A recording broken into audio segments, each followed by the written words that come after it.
Short and sweet.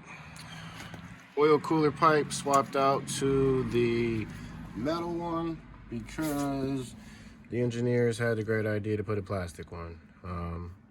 All in all, if you're mechanically inclined, this is just like every other job on a car. Annoying, just bolts in the way. Did the water pump, timing belt as well. Got new pulleys for that. Take off the whole front clip, etc., etc. Take off the alternator. Gives you access to the oil cooler.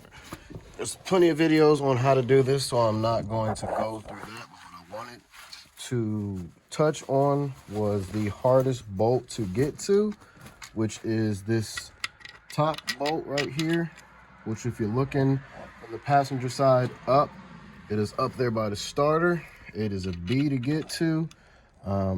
This one wasn't too bad to get to. I just kind of dented it up a little bit enough to get it out there, pried it up, popped that out there, and we were good to go.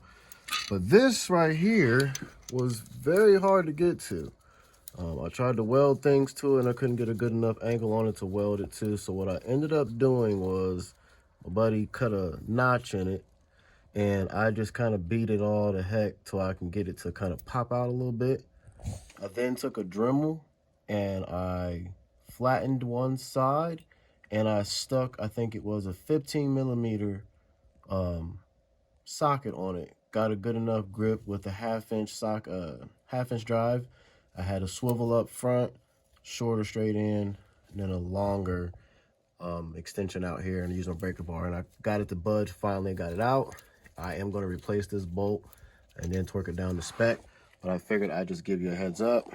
This is a pain to get to. I did actually take off the little breather box for the bottom of the intake, and it kind of gave me a little bit more room. Took off sway bar link. I took off the motor mount and the cross member bar, and just kind of supported up here by the oil pan. But yeah, it's not fun to do. This took me about 3 days in total to get this bolt out. I am not kidding. It took me about 3 days in total wrench time that I applied myself to it. So quick little video. Oil cooler pipe. Did get the the aluminum, the metal one, whatever you're gonna call it, with the double O-rings on both ends. So fairly manageable if you're mechanically inclined. I will say it was not fun spending 3 days on this bolt. So prepare to drop this at a good enough angle so you can get to it, so you don't strip this out like I did, and you don't have to have 3 days of trying your luck.